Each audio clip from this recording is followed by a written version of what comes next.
벌써 둘째 주일인데요. 여러분, 우리가 이제 새해를 맞이하면서 많은 사람들을 통해서 서로 인사를 나누면서 이런저런 덕담들을 많이 하시죠. 여러분들 어떤 덕담들을 많이 들으셨습니까? 요즘 좀 살기가 좀 팍팍하고 또 어려운 사람들이 또 많아져 가면서 아마 덕담 중에 이제 힘내라 이런 말들 많이 들으셨던 것 같아요. 저도 힘내, 버텨 이런 말들 잘 버텨 이런 얘기들을 참 많이 주고받았던 것 같습니다. 우리 자녀들에게도 여러분 우리가 습관적으로 하는 말들이 때로는 아이들을 더 힘있게 하고 또 힘내게 하지만 또 습관적으로 또 내뱉는 말들이 또 아이들의 마음에 상처를 주기도 하지요. 어떤 말을 하셨습니까? 야, 네가 정말 자랑스럽다. 괜찮아. 넌 할 수 있어. 엄마 아빠는 널 믿어. 여러분 이런 말들로 격려해 준다면 자녀들이 어떨까요? 정말 큰 힘을 얻고 이렇게 참 어렵고 힘든 시간들, 세월들을 살아갈 것입니다. 남편에게 여보 오늘도 수고했어. 당신이 최고예요. 내가 결혼하면 정말 잘했지. 이렇게 당신 덕분에 잘 살고 있어. 힘내. 이렇게 말해준다면 남편은 좀 피곤한 어깨가 좀 그래도 조금은 위로받고 또 그렇지 않겠습니까? 아내에게는 어떨까요? 아내에게는 사랑한다는 말, 정말 당신이 최고야라고 이런 말들을 좀 습관적으로 좀 해주시면 이런 말들을 통해서 우리는 정말 큰 위로를 받습니다. 말뿐은 아닙니다. 또 때로는 우리가 이러한 미소와 또 이렇게 말로 하지 않는 그러한 손을 꽉 잡아준다거나 등을 두들겨 준다거나 또 이런 일을 통해서 우리는 아름다운 격려를 함께 나눌 수가 있습니다.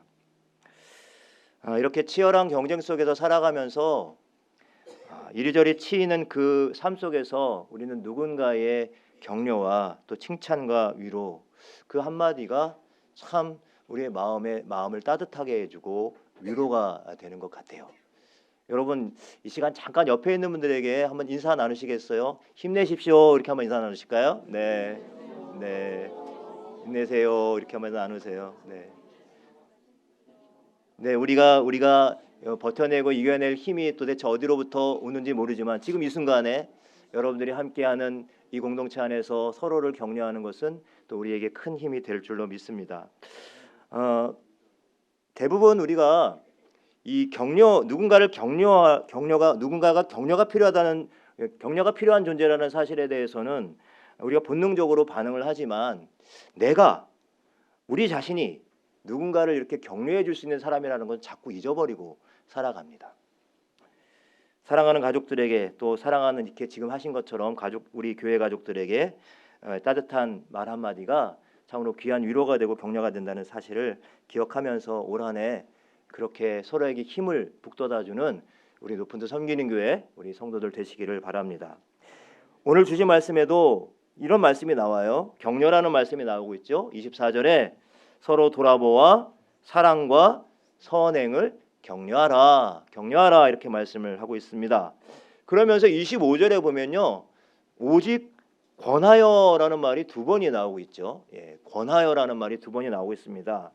여러분이 권하여라는 이 말에는 우리가 이제 주로 잘 아는 말이 권면한다라고 하는 뜻이겠지만 이 권하여라는 말이 바로 힘을 북돋아준다, 격려한다라는 말이 되겠습니다.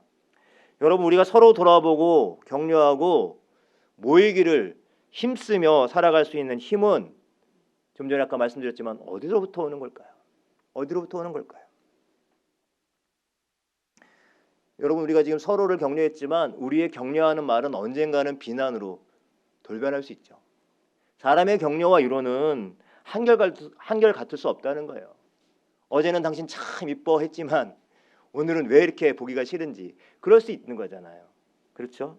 상황과 환경에 따라서 우리가 누군가를 격려한다는 이 태도는 늘 변할 수 있다는 한계가 있습니다.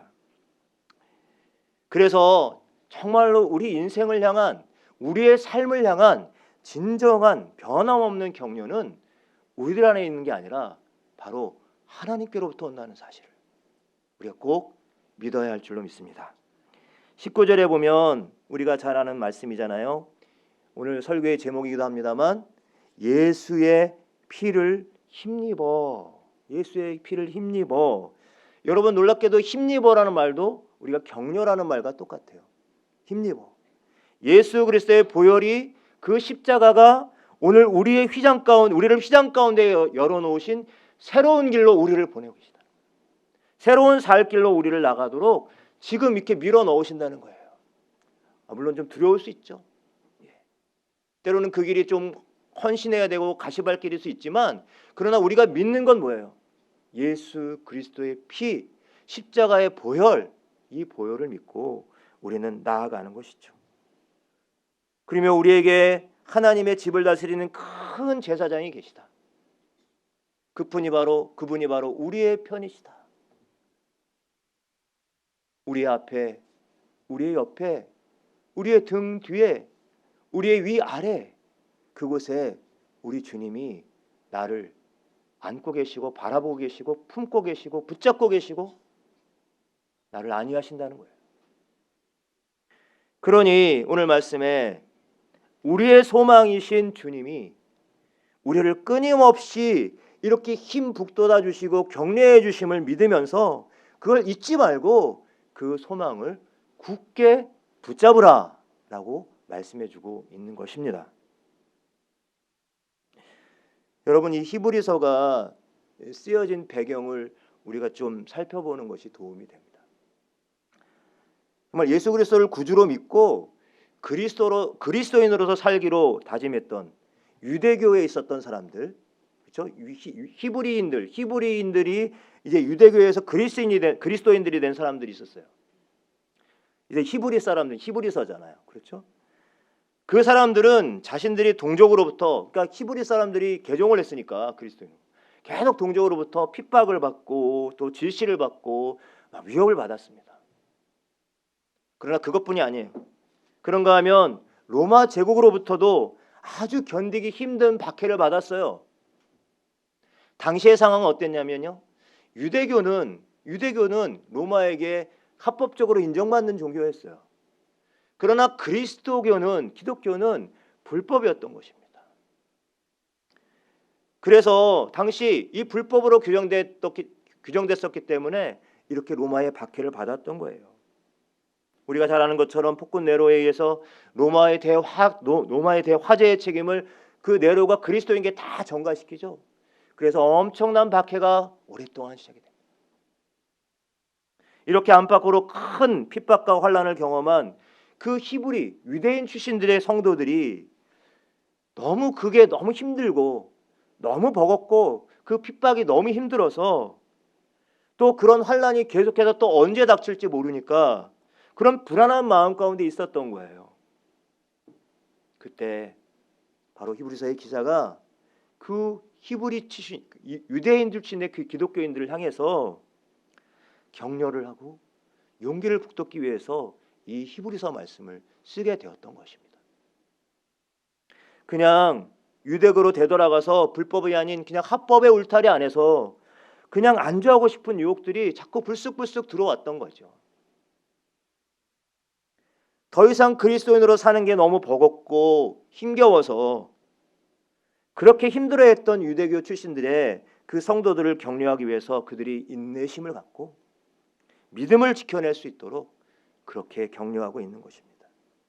그래서 예수 그리스도께서 우리의 대제사장이 되시고, 이 대제사장이라고 하는 것은 여러분 우리가 이렇게 듣기에는 그렇지만 그 유대교 출신 사람들에게는 이 대제사장이라는 게 굉장히 큰 사람, 능력이 있는 것, 정말 든든한 백이 되는 것, 이렇게 느낄 수 있는 그러한 직분이었던 것이죠.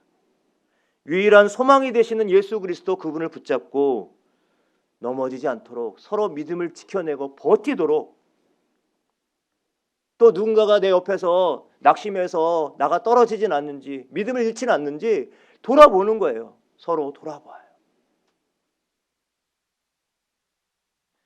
그렇게 권면하는 거예요. 힘들수록 함께 모여서 하나님께 예배하고 그 예배하는 공동체를 통해서 하나님의 은혜를 입고 또 그렇게 격려받고, 그러면서 그 힘으로 또 사랑과 선행을 격려하며 그렇게 살아가는 거예요.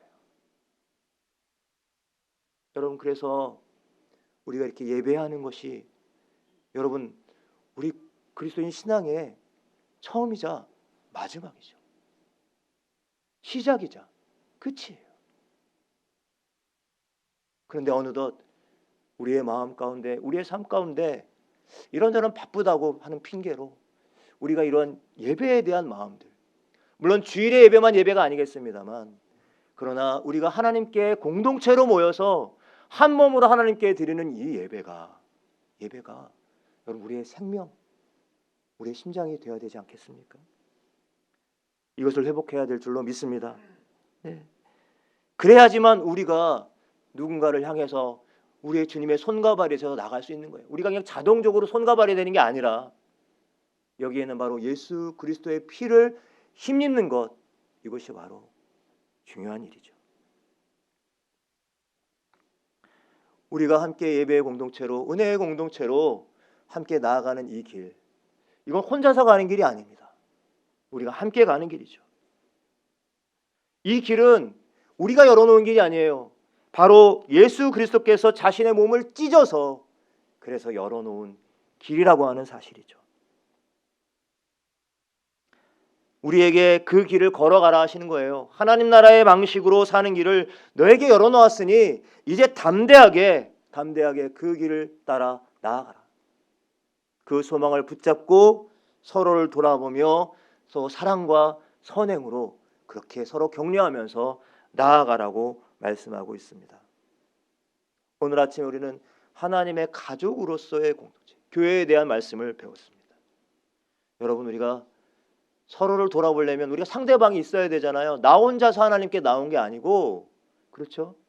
서로를 돌아보려면 주님의 몸인 공동체가 있어야 되는 거죠. 여러분, 저를 지금 바라보고 계시지만 지금 여러분이 하나님 앞에서 그리스도의 몸으로 함께 연결되어 있다고 하는 사실이 이게 얼마나 중요한 일입니까? 소중한 일이고요. 우리가 주님의 몸된 교회 한 가족으로서 서로 돌아보며 함께 격려하며 이 길을 갈 수 있기를 간절히 축원합니다.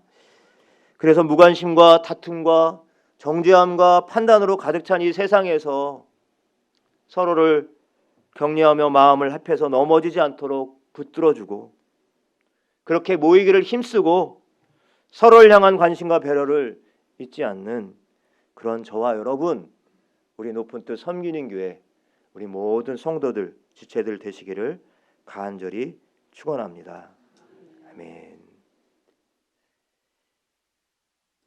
이 시간 함께 기도하겠습니다. 오늘도 참 진리의 길로 우리를 인도하시기 위하여 가장 선한 방법으로 우리를 격려하시고 응원하시는 하나님 아버지를 찬양합니다. 여기 모인 주님의 사랑하는 자녀들로 하여금 오직 예수 그리스도의 피를 힘입어 서로 돌아보고 사랑과 선행으로 격려하게 하여 주시옵소서. 모이기를 패하는 어떤 자들과 같이 하지 않게 하시고 함께 서로 모이기를 힘쓰고 진정 복되고 아름다운 주님의 공동체를 이루어가게 하여 주시옵소서. 우리의 인생이, 우리들의 교회가 오직 하나님, 오직 예수님, 오직 성령님께 굳게 뿌리내려서 우리의 참된 소명을 발견하게 하시고 그것을 이루어가는 일에 쓰임받을 수 있도록 역사하여 주시옵소서. 우리 인생의 진정한 복이 바로 그리스도의 반석에 든든히 서가는 것이고, 그런 복이 우리에게 내려질 때 거침없이 우리를 격려해 주시는 주님을 바라보며 찬송하며 경배하며 힘있게 나아갈 수 있도록 인도하여 주시옵소서. 예수님의 이름으로 기도드립니다. 아멘.